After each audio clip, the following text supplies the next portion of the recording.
X39 ODUS. From the blue, purple and scarlet yarn they made woven garments for ministering in the sanctuary. They also made sacred garments for Aaron, as the Lord commanded Moses.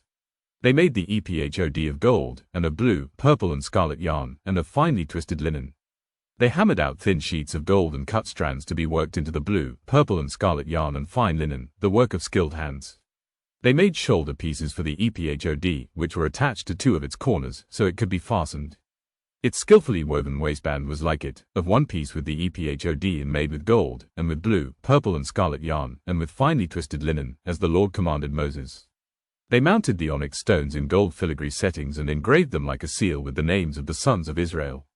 Then they fastened them on the shoulder pieces of the ephod as memorial stones for the sons of Israel, as the Lord commanded Moses. They fashioned the breastpiece, the work of a skilled craftsman. They made it like the ephod, of gold, and of blue, purple and scarlet yarn, and of finely twisted linen. It was square, a span long and a span wide, and folded double. Then they mounted 4 rows of precious stones on it. The first row was carnelian, chrysolite and beryl, the second row was turquoise, lapis lazuli and emerald, the third row was jacinth, agate and amethyst, the fourth row was topaz, onyx and jasper. They were mounted in gold filigree settings. There were 12 stones, one for each of the names of the sons of Israel, each engraved like a seal with the name of one of the 12 tribes. For the breastpiece they made braided chains of pure gold, like a rope. They made 2 gold filigree settings and 2 gold rings, and fastened the rings to 2 of the corners of the breastpiece. They fastened the 2 gold chains to the rings at the corners of the breastpiece, and the other ends of the chains to the 2 settings, attaching them to the shoulder pieces of the ephod at the front. They made 2 gold rings and attached them to the other 2 corners of the breastpiece on the inside edge next to the ephod. Then they made 2 more gold rings and attached them to the bottom of the shoulder pieces on the front of the ephod, close to the seam just above the waistband of the ephod.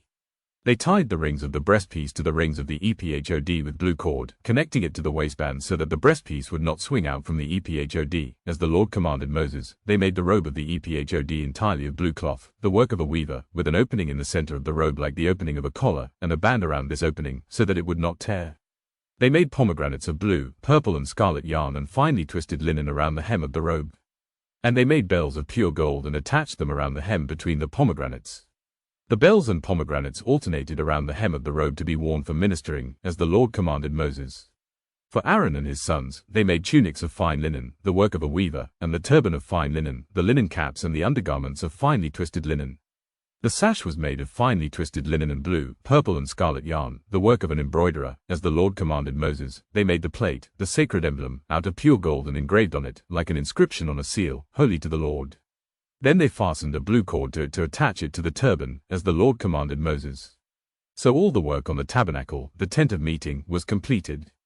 The Israelites did everything just as the Lord commanded Moses. Then they brought the tabernacle to Moses, the tent and all its furnishings, its clasps, frames, crossbars, posts and bases, the covering of ram skins dyed red and the covering of another durable leather and the shielding curtain, the ark of the covenant law with its poles and the atonement cover, the table with all its articles and the bread of the presence, the pure gold lampstand with its row of lamps and all its accessories, and the olive oil for the light, the gold altar, the anointing oil, the fragrant incense, and the curtain for the entrance to the tent, the bronze altar with its bronze grating, its poles and all its utensils, the basin with its stand, the curtains of the courtyard with its posts and bases, and the curtain for the entrance to the courtyard, the ropes and tent pegs for the courtyard, all the furnishings for the tabernacle, the tent of meeting, and the woven garments worn for ministering in the sanctuary, both the sacred garments for Aaron the priest and the garments for his sons when serving as priests.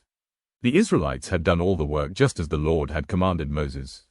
Moses inspected the work and saw that they had done it just as the Lord had commanded. So Moses blessed them.